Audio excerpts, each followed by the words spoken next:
você está no canal Tempo em Deus. E você já orou hoje, já falou com o Senhor, já agradeceu por toda a provisão, por toda a providência que Ele tem tomado com relação à sua vida, às suas necessidades? Então, faça isso logo, faça isso na primeira hora do dia, se possível. Abra o seu dia conversando com o Senhor, tendo intimidade com Ele. Só assim para nós sermos completamente abençoados e aprendermos a ser gratos por todo o nosso dia, por toda a nossa vida, por tudo que Deus é por nós e para nós, por todas as misericórdias dele que se renovam a cada manhã por nós. E se você tem gostado dos nossos vídeos, fica comigo até o final para poder ouvir uma reflexão a respeito do que será lido hoje e já faz a sua inscrição no canal, deixa o like, deixa um comentário e compartilha também. Hoje nós vamos dar continuidade à leitura de Gênesis. Agora ouça, reflita e aproveite o seu tempo em Deus. O livro de Gênesis, capítulo 46. Jacó e toda a sua família descem para o Egito. Partiu, pois, Israel com tudo o que possuía e veio a Berseba e ofereceu sacrifícios ao Deus de Isaque, seu pai. Falou Deus a Israel em visões de noite e disse: Jacó, Jacó. Ele respondeu: Eis-me aqui. Então disse: Eu sou Deus, o Deus de teu pai.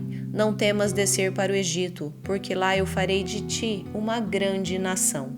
Eu descerei contigo para o Egito e te farei tornar a subir, certamente.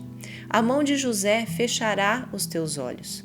Então se levantou Jacó de Berseba, e os filhos de Israel levaram Jacó, seu pai, e seus filhinhos, e as suas mulheres nos carros que Faraó enviara para o levar. Tomaram o seu gado e os bens que haviam adquirido na terra de Canaã e vieram para o Egito, Jacó e toda a sua descendência. Seus filhos e os filhos de seus filhos, suas filhas e as filhas de seus filhos e toda a sua descendência, levou-os consigo para o Egito. São estes os nomes dos filhos de Israel, Jacó e seus filhos que vieram para o Egito. Ruben, o primogênito de Jacó, os filhos de Ruben, Enoque, Palu, Esrom e Carmi.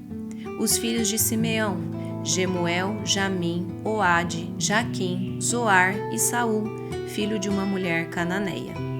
Os filhos de Levi, Gerson, Coate e Merari. Os filhos de Judá, Onã, Selá, Pérez e Zera. E Onã, porém, morreram na terra de Canaã. Os filhos de Pérez foram Esrom e Ramul. Os filhos de Issacar, Tola, Puva, Jó e Sinrom. Os filhos de Zebulon, Sered, Elon e Jaleel. São estes os filhos de Lia, que ela deu à luz a Jacó em Padã-Arã, além de Diná, sua filha, todas as pessoas de seus filhos e de suas filhas, 33. Os filhos de Gade, Zifion, Ragi, Suni, Esbom, Eri, Arode e Areli. Os filhos de Azer, Iná, Isvá, Isvi, Berias e Será, irmã deles. E os filhos de Berias, Eber e Malquiel. São estes os filhos de Zilpa, a qual Labão deu a sua filha Lia. E estes deu ela à luz a Jacó, a saber, 17 pessoas. Os filhos de Raquel, mulher de Jacó, José e Benjamim. Nasceram a José na terra do Egito, Manassés e Efraim, que lhe deu à luz a Zenate, filha de Potífera, sacerdote de On.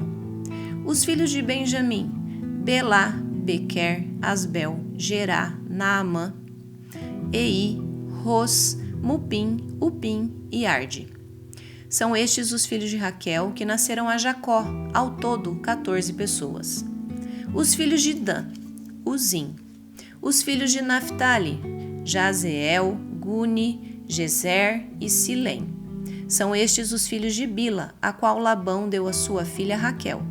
E estes deu ela à luz a Jacó, ao todo 7 pessoas. Todos os que vieram com Jacó para o Egito, que eram os seus descendentes, fora as mulheres dos filhos de Jacó. Todos eram 66 pessoas. E os filhos de José, que lhe nasceram no Egito, eram 2. Todas as pessoas da casa de Jacó que vieram para o Egito foram 70. O encontro de José com seu pai. Jacó enviou Judá diante de si a José para que soubesse encaminhá-lo a Gósen, e chegaram à terra de Gósen. Então José aprontou seu carro e subiu ao encontro de Israel, seu pai, a Gósen. Apresentou-se, lançou-se-lhe ao pescoço e chorou assim longo tempo. Disse Israel a José: Já posso morrer, pois já vi o teu rosto e ainda vives. E José disse a seus irmãos e à casa de seu pai: Subirei e farei saber a Faraó, e lhe direi: Meus irmãos e a casa de meu pai que estavam na terra de Canaã vieram para mim. Os homens são pastores, são homens de gado, e trouxeram consigo o seu rebanho, e o seu gado, e tudo o que tem. Quando, pois, Faraó vos chamar e disser: Qual é o vosso trabalho?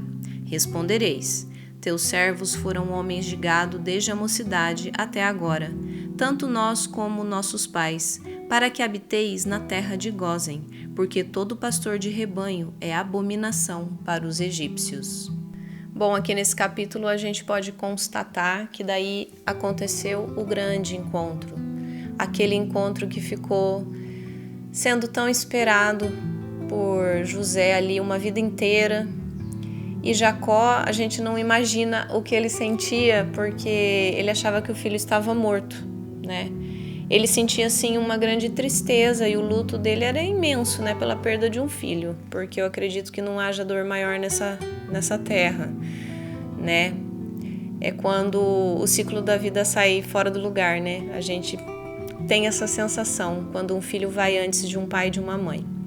Então, aquela dor do luto, aquela dor da perda ali pelo filho, Jacó sentia sempre, né? Eu acredito que foi amenizando, abrandando, mas ela estava sempre presente, porque é impossível ser diferente. Então, Jacó não tinha essa ansiedade de encontrar José, porque ele achava que estava morto. Mas José tinha, sim, essa ansiedade de encontrar o pai. Essa esperança de encontrar o pai, que ele tanto amava. E quando há esse encontro, José ele se lança, né, no pescoço do pai ali e chora bastante tempo. E a gente imagina a emoção que não foi para todo mundo, né? E ali antes deles saírem da terra de Canaã, Deus dá uma visão para Jacó, né, para Israel, e fala para ele que José que vai fechar os olhos dele, ou seja, que na morte dele, que quando Deus o recolhesse, era com José que ele ia estar, e foi isso que aconteceu, que nós vamos ver nos capítulos posteriores aqui, né? Quando Jacó morre, é José que está lá ao lado dele. E é muito emocionante a gente pensar que duas pessoas que se amavam tanto, né? Um amor tão puro, um amor que a gente... Só quem tem é que sabe, é o amor de um pai pelo filho, né? E esse amor é como se ele tivesse sido interrompido ali, né? Por algo assim que foi tão ruim na época, né? Claro, que trouxe tantos malefícios ali para todo mundo, trouxe tanta dor, trouxe tanto sofrimento, trouxe ali remorso e culpa para os irmãos. E foi algo que aconteceu assim, que eles simplesmente tiveram que conviver, mas que tinham um propósito do Senhor em tudo, como eu falo sempre, embora a gente não entenda muitas vezes, né?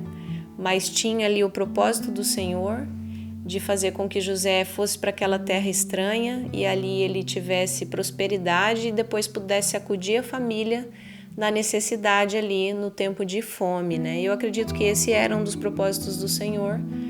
E nesse meio tempo ali eu acredito que o Senhor trabalhou no coração de todos eles, né? Principalmente no coração dos irmãos, no coração de José que os perdoou. E é uma história assim muito triste, mas é uma história de superação, de descanso em Deus, de arrependimento, que isso que é o importante. E hoje nós temos que ter esse arrependimento, né?